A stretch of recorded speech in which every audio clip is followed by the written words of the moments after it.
आंनि बे daily update बड' इउटुब चेनेलाव नोंथांमोनखौ बरायहरनाय थाबाय। दिनै आं नोंथांमोननि गेजेराव मोननैसो खौरां लानानै फैदों। आं आसा खालामो नोंथांमोना भिडिअखौ जोबजासिम नायलांगोन आरो लोगोसे चेनेलखौ साबस्क्राइब खालामनानै लागोन। दिनैनि मोननैसो खौराङाव दङ। दिनैनि सेथि खौराङाव दङ। दुलाराय बर' फरायसा आफाद एबसुनि मोनसे थान्दै हान्जाया मंगलबाराव जनता भवनाव रायजोनि सोलोंथाइ मन्थ्रि डक्टर रनज पेगुजों लोगोसे बर' आरो असमिया बिजोंनि फरायसालिफोरनि गोबां गोनांथार सोलोंथायारि आयदाफोरखौ लानानै सावरायदों। बे सावरायलायनायाव एबसुआ बड'लेण्ड टेरिटरियेल रिजननि सिङाव थानाय बर' आरो एसामिस फरायसालिफोरखौ सोरखारि स्कुल खालामना होनो थाखाय खावलायदों आरो बिटिआरनि बायजोआव थानाय बर' बिजोंनि फरायसालिफोरखौबो बर' गोरोबथा 6.3 दफानि बायदियै मावफुंना होनो थाखाय खावलायदों। गं 101 बर' बिजोंनि गोजौसिन गेजेर फरायसालिफोरखौ जौगाहोनाय, जायनि थाखाय साहा बागान मडेल फरायसालिफोरनि ब्लुप्रिन्टनि उनाव गोदान बर' बिजोंनि मडेल गोजौ फरायसालि गायसननायखौ लानानै सावरायदों। बर' बिजोंनि गोजौसिन गेजेर फरायसालिफोरनि थाखाय मोनसे फारिलाइ गथायनाय, फोरोंगिरि थिसनथाय आरो सनितपुर आरो बिश्वनाथ जिल्लायाव गं 72 इजिएस फरायसालिफोराव मासि सोरजिनायनि गोनांथिखौबो दैखांदोंमोन।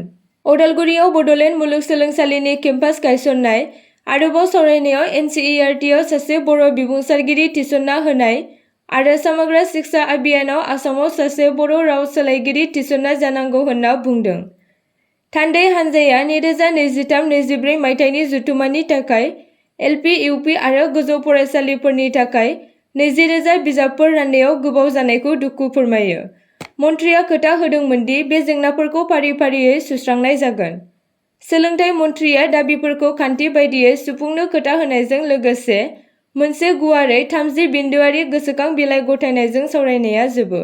ইয়াৰ 1 নম্বৰ দাবীটো আছিল যে বিটিআৰ শান্তি চুক্তিৰ 6.3 মতে বিদ্যালয় প্ৰাধিকৰণৰ কথা। বিটিআৰত বড়ো মাধ্যম, অসমীয়া মাধ্যম আৰু বিটিআৰৰ বাহিৰত বড়ো মাধ্যম বিদ্যালয় আৰু 10টা কলেজ প্ৰাধিকৰণ কৰাৰ পিছত 16টা কলেজ এতিয়াও পেণ্ডিং আছে।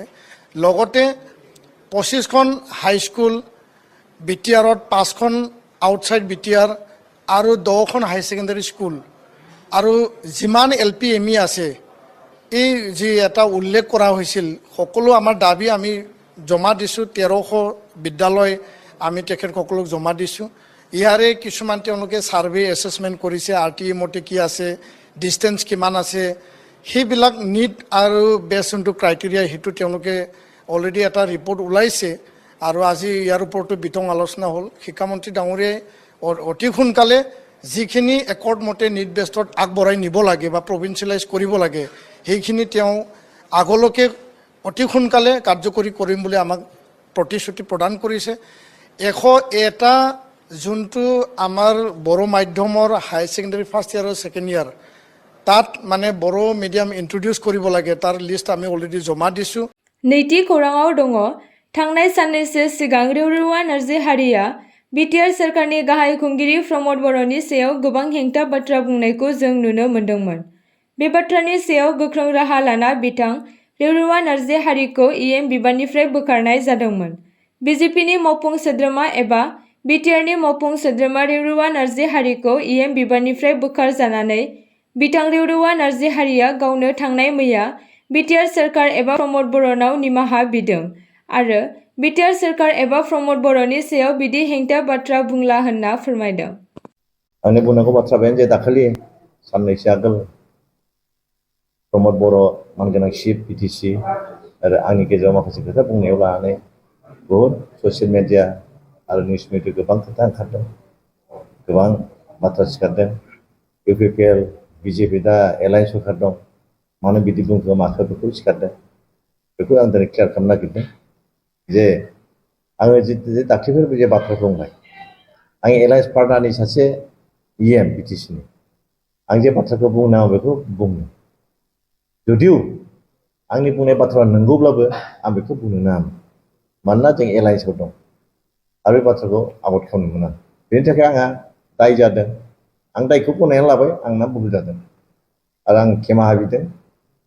जुदि बे आंनि बाथ्राजों मानगोनां प्रमद बर' आरो मानगोनां जोंनि गिबि मन्थ्रि डक्टर हिमन्त बिश्व शर्माया दुखु मोनो, आं दायखौ गनायना लाबाय। जुदिउ आंनि बुंनाय बाथ्राया नंगौब्लाबो आं बेखौ बुंबाय।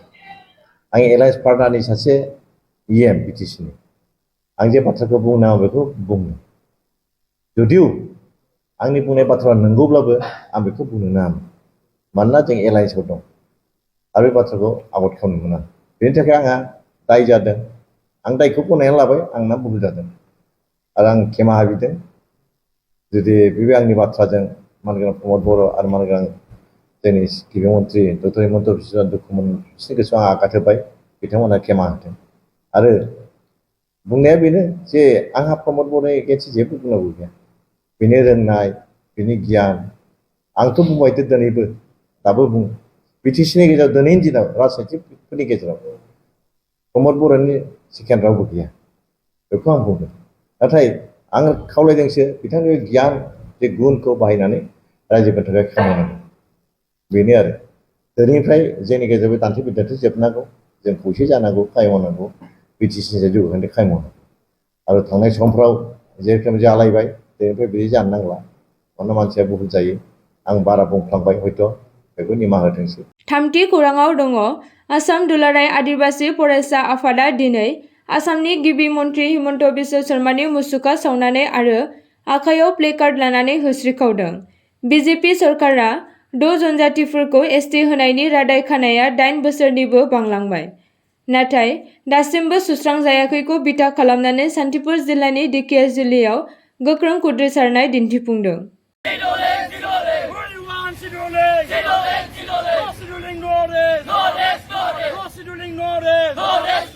আদিবাসীসকলক অতি শীঘ্ৰে অনুসূচীকৰণৰ মৰ্যাদা প্ৰদান কৰিবই লাগিব। আদিবাসীসকলক অতি শীঘ্ৰে অনুসূচীকৰণৰ মৰ্যাদা প্ৰদান কৰিবই লাগিব।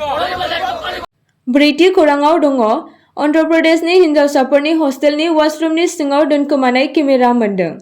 अन्ध्र प्रदेशनि हिन्जावसा हस्टेलनि वाशरुमनिफ्राय 300नि बांसिन फट' आरो भिडिअ'सफोरा लिक जादोंमोन, जेराव माखासे फरायसाफोरा बेखौ नायनो थाखाय बायदोंमोन। हिन्जावसाफोरनि हस्टेलनि वाशरुम खथायाव मोनसे दोनखोमानाय केमेरा मोननायनि उनाव थांनाय बिस्तिबार अन्ध्र प्रदेशनि कृष्णा जिल्लायाव SR गुडलाबालिरु इन्जिनियारिं कलेजाव हेंथा दिन्थिफुंनाया जादोंमोन।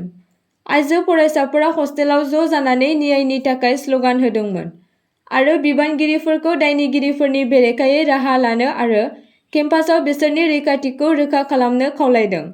दोनखोमानाय केमेराजों रेकर्ड खालामजानाय भिडिअ'फोरखौ हौवासाफोरनि हस्टेलाव फरायसाफोरनि गेजेराव फोसावनाय जादोंमोन होनना मिथिनो मोननाय जादों।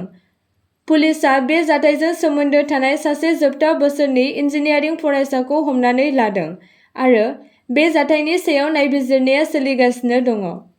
बाथि खौराङाव दङ सावरायखांनायनि गेजेरजों बिथाङा फोरमायदों दि चिरां जिल्ला हिसाबै सरकारनि बिथांखिफोरा मोजां मावफुंजागासिनो दङ आरो माखासे मावबावनो गोनांफोरखौ मावफुंजागोन। फारसेथिं बिटिआरनि गेजेराव गंसे रेडिअ' सेन्टारखौ फोजौखांनो थाखाय आं सावरायना खामानिखौ मावनाय जागोन आरो लोगोसे भुटान फारसे थांलाय फैलाय खालामग्रा माहारियारि लामानि जेंनाखौ फैगौ सेप्तेम्बर दाननिफ्राय मावफुंनाय जासिगोन होनना बुंदों आरो दादगारि ओनसोलनि फरायसालिनि जेंना आरो लामानि जेंना आरो देहा फाहामसालिनि जेंनानि सायाव थाबैनो सावरायनायनि राहा लागोन होनना साबायखर होयो। द'थि खौराङाव दङ union ministry of information and broadcasting doctor L मुरुगाना चिरां जिल्लायाव साननैनि हाबाफारिजों दावबायफैदों। डक्टर एल मुरुगाना जिल्लानि गुबुन गुबुन बिफाननि मावसुमाफोरजों मिरु सोरखारनि बिथांखिफोरखौ मावफुंनाय आरो दावगानायनि खौरां लायो। बे सावरायनाय जथुम्मायाव बाहागो लादों लकसभानि MP जयन्त बसुमतारी आरो रायजो सभानि MP रोंगोरा नार्जारी आरो बिटिआरनि मावफुं सोद्रोमा धनन्जय बसुमतारीया। सावरायखांनायनि गेजेरजों बिथाङा फोरमायदों दि चिरां जिल्ला हिसाबै सरकारनि बिथांखिफोरा मोजां मावफुंजागासिनो दङ आरो माखासे मावबावनो गोनांफोरखौ मावफुंजागोन। फारसेथिं बिटिआरनि गेजेराव गंसे रेडिअ' सेन्टारखौ फोजौखांनो थाखाय आं सावरायना खामानिखौ मावनाय जागोन आरो लोगोसे भुटान फारसे थांलाय फैलाय खालामग्रा माहारियारि लामानि जेंनाखौ फैगौ सेप्तेम्बर दाननिफ्राय मावफुंनाय जासिगोन होनना बुंदों आरो दादगारि ओनसोलनि फरायसालिनि जेंना आरो लामानि जेंना आरो देहा फाहामसालिनि जेंनानि सायाव थाबैनो सावरायनायनि राहा लागोन होनना साबायखर होयो। आसा खालामो नोंथांमोना भिडिअखौ नायनानै मोजां मोनगोन आरो चेनेलखौ लाइक आरो साबस्क्राइब खालामनानै लागोन।